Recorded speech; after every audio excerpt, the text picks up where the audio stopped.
آج رجب شریف کی 22 تاریخ ہے، اور آج جس ہستی کا ذکر ہم سنیں گے وہ جلیل القدر صحابی جن کو حضرت عثمان غنی رضی اللہ تعالی عنہ نے دمشق، اردن اور فلسطین کا والی مقرر کیا، اور اس پورے علاقے کو شام کا نام دیا گیا۔ وہ جلیل القدر صحابی حضرت امیر معاویہ رضی اللہ تعالی عنہ ہیں۔ حضرت عمر فاروق رضی اللہ تعالی عنہ گورنر کے معاملے میں بہت باریک بینی سے کام لیتے اور بہت ہی پیاری نظر رکھتے تھے،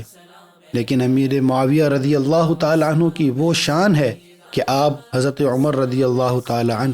اور حضرت عثمان غنی رضی اللہ تعالی عنہ دونوں کے دور میں گورنر رہے۔ والی شام بننے کے بعد آپ کا سب سے بڑا کارنامہ بحری بیڑے کی تشکیل، یعنی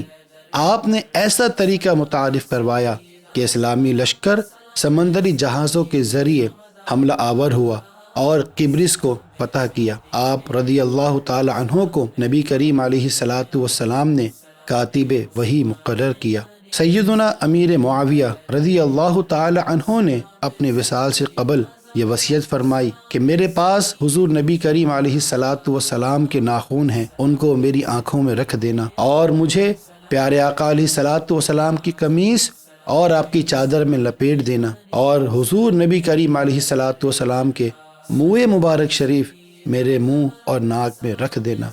اور پھر مجھ کو ارحم الراحمین کے سپرد کر دینا۔ تو آج اس ہستی پاک کا یوم ہے، لہٰذا آپ اپنے گھروں میں فاتحہ خوانی کا اہتمام کیجیے، اور سیدنا امیر معاویہ رضی اللہ تعالی عنہ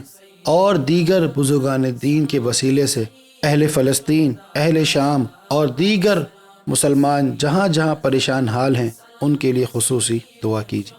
سلام صدیق اکبر، سلام فاروق اعظم۔